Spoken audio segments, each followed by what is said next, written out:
conditions. You know, Trump says let the Syrians decide who should run their country, and peace talks were breaking out, and Al-Qaeda and ISIS were on the run, on maybe defeated. But it looks like maybe somebody didn't like that, so there had to be an episode. And the blame now is that we can't let that happen because it looks like it might benefit Assad. So Assad, they claim, now went and released gas to kill a bunch of people. What happened 4 years ago in 2013, you know, this whole thing about crossing the red line, and ever since then, the neocons have been yelling and screaming. Even part of the administration is still yelling and screaming about Assad using poison gases on his people 4 years ago. Yeah, it was never proven, in fact. And the UN official Carla Del Ponte said that attack was most likely done by the rebels based on the evidence. But here you have Nikki Haley, U.S. ambassador to the UN, almost as we speak, literally, at the UN Security Council saying, quote, "We know Assad has used chemical weapons before." It's not true. It has never been proven that he has. He may have. We do know that the rebels have used them. That has been proven. It doesn't make any sense for Assad in these conditions to all of a sudden use poison gases. It's zero. I think it's zero chance that he would have done this. Saudi Arabia was connected to a nerve gas attack using mortars. And then their Wahhabists wanted to be rock stars, though. So they videotaped themselves launching the chemical attacks, gibbering about it, and uploaded it the same day. While our media was blaming Assad, he's going, why would I use chemical weapons on a populated area and turn the whole population against myself? And you say, if I use chemical weapons, you're going to hit me out of a clear blue sky. I've never threatened to use chemicals, would never use chemicals. All of a sudden, you're like, if you use chemicals, we're going to invade. And you're like, okay, well, I'm not going to. Oh, my gosh, chemicals. On the 1-year anniversary of Obama's red line. I mean, how transparent. And then they get caught doing it a whole bunch of times. You know why they want to shut down the free independent internet? How are they going to compete with a show like that, or this one, where we have memories and we show you articles and the UN admitting it and everything? We have the greatest military in the world, and they've done a job as usual. So we have given them total authorization, and that's what they're doing. And frankly, that's why they've been so successful lately.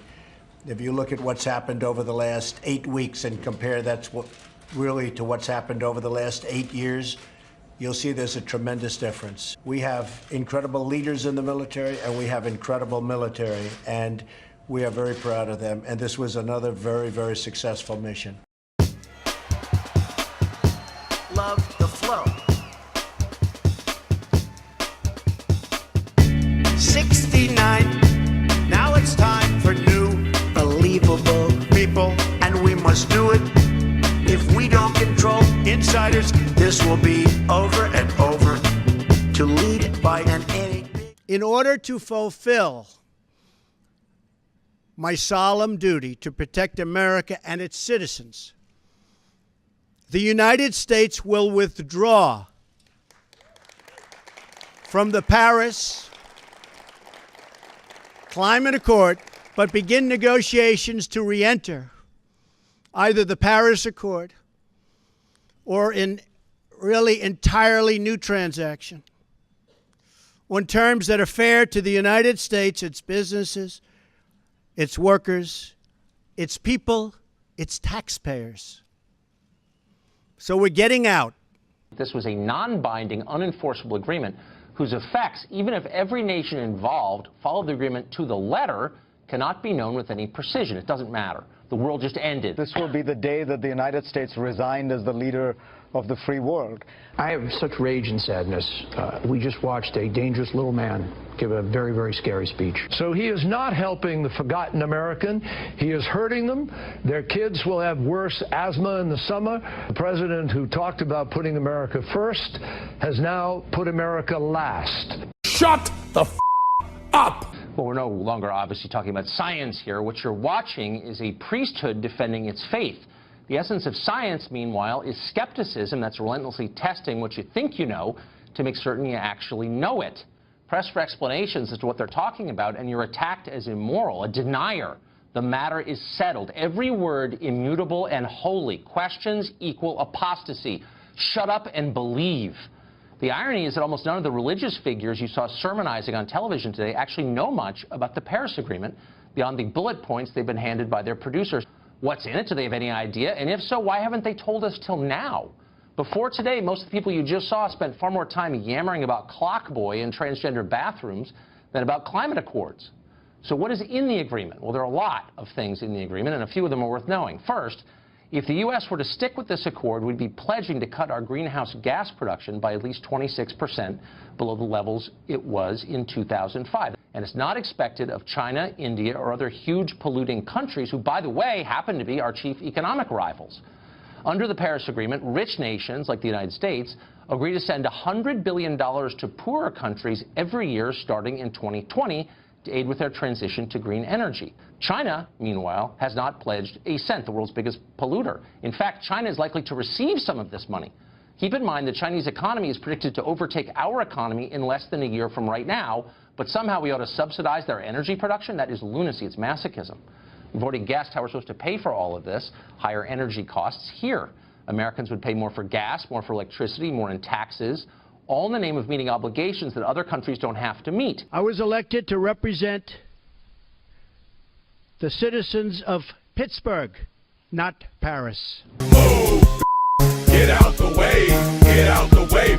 Get out the way! Fat love, find common ground to halt the spread of lies.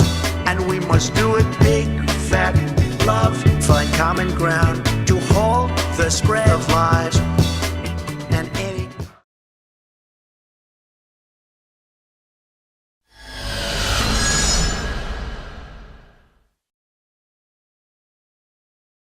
We condemn in the strongest possible terms this egregious display of hatred, bigotry, and violence on many sides. On many sides.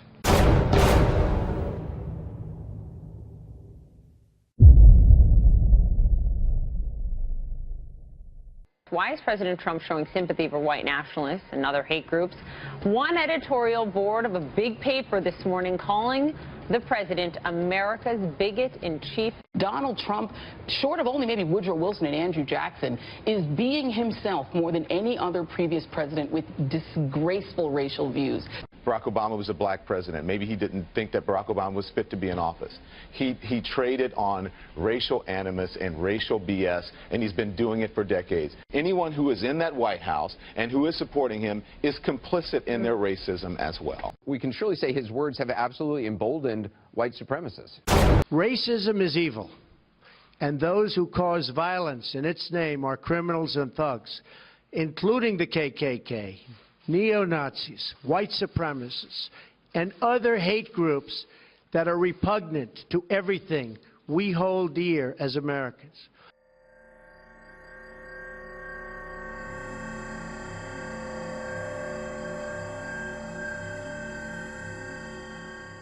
Show of hands, were troubled by the president's response to the violence in Charlottesville.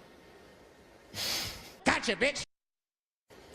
None of you minded how President Trump responded. I didn't see anything wrong with it. I mean, he addressed a problem. I mean, let's face the reality. There are problems on both sides. Do you think that neo-Nazis and white supremacists are the same as those who are protesting them? I think it's ridiculous to have me choose between Hitler and Stalin. The Antifa group, to me, is totally a very Stalinish kind of group. How so?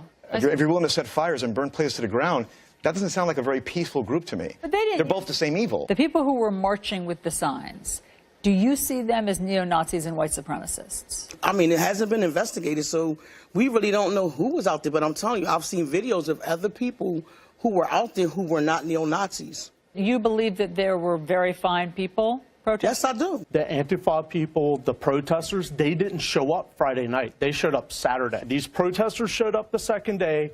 They came there to do battle with them. They showed up with helmets, body armor, clubs. They showed up with balloons filled with urine. It seems to me that you're giving these guys a green light. The white supremacists.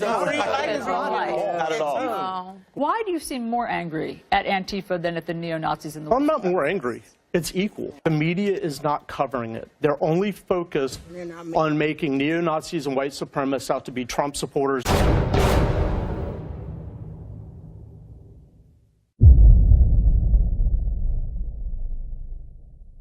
The people that we claim, Black Lives Matter, the Antifa movement and so on, are interested in preserving the fabric of America. To equate a group that is a protest group, two protest groups, yes, they're both protest groups, and they were talking about Antifa or Antifa. Well, that group protests fascism, so they were there protesting fascism. Maybe their tactics weren't exactly right. All groups like that, political groups, rights groups, protest groups, it's messy.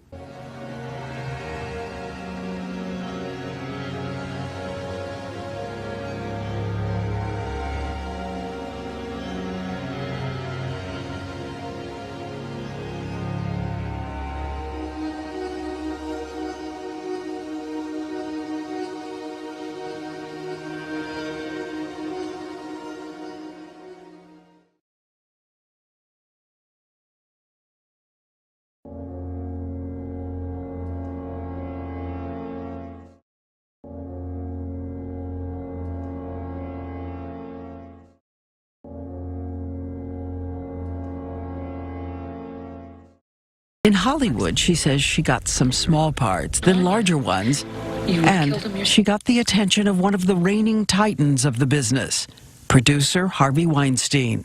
Of the more than 60 women who have now come forward to say they were his prey, a girl named Ashley Judd says she entered his hotel room. He had called, wanted to talk to you. Had you heard about him? Had you heard anything about him? I mean, heard to be wary. No, I had not.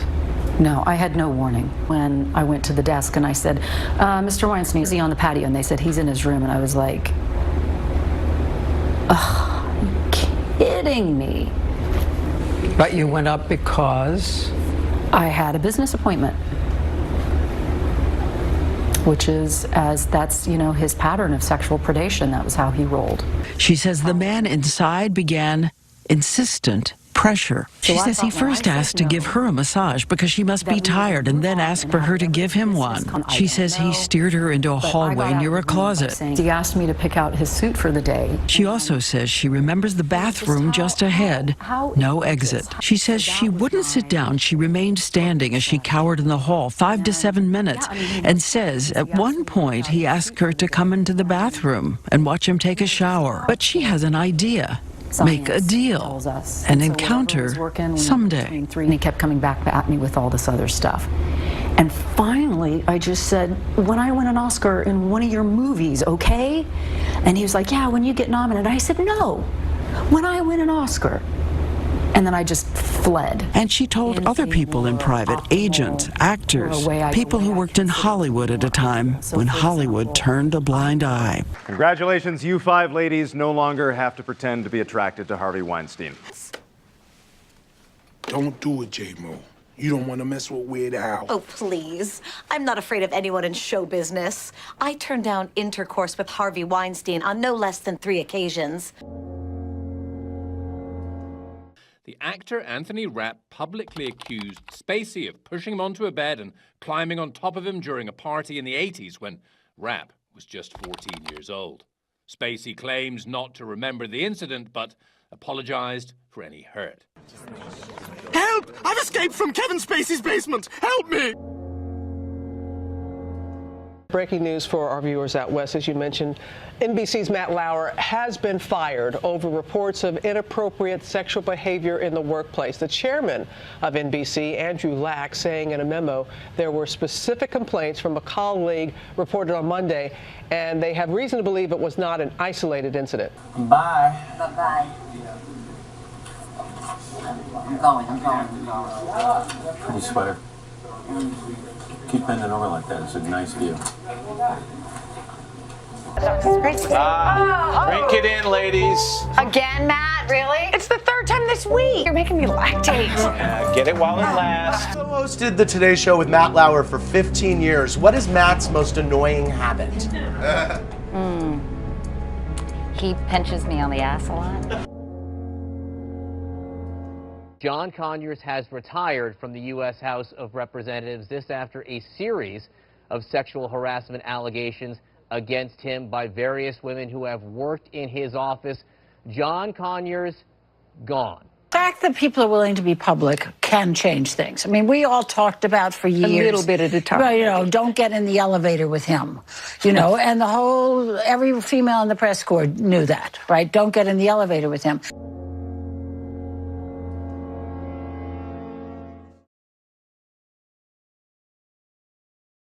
Wouldn't you love to see one of these NFL owners, when somebody disrespects our flag, to say, get that son of a off the field right now, out, he's fired. He's fired! It was a fiery one for the NFL after those Friday night comments from President Trump, where he called on NFL owners to fire players who take a knee in protest during the national anthem. And the players, well, they united on the field Sunday. More than 100 knelt. Kneel before your master!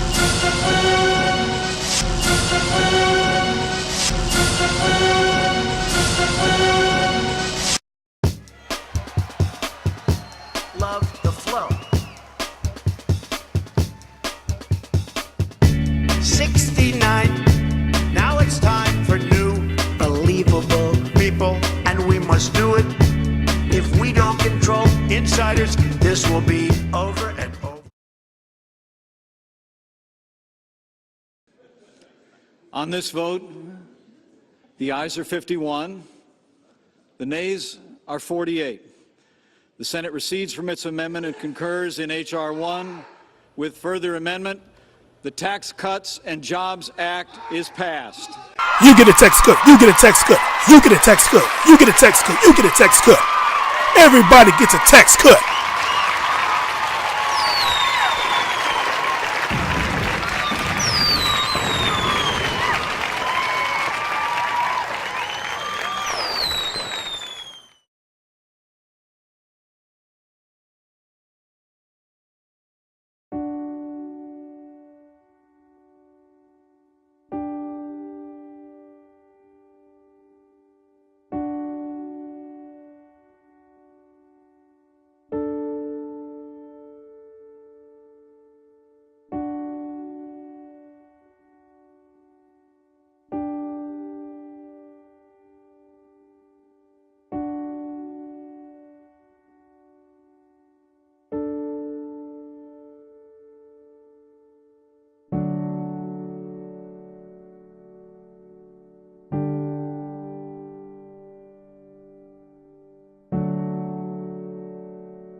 Psych.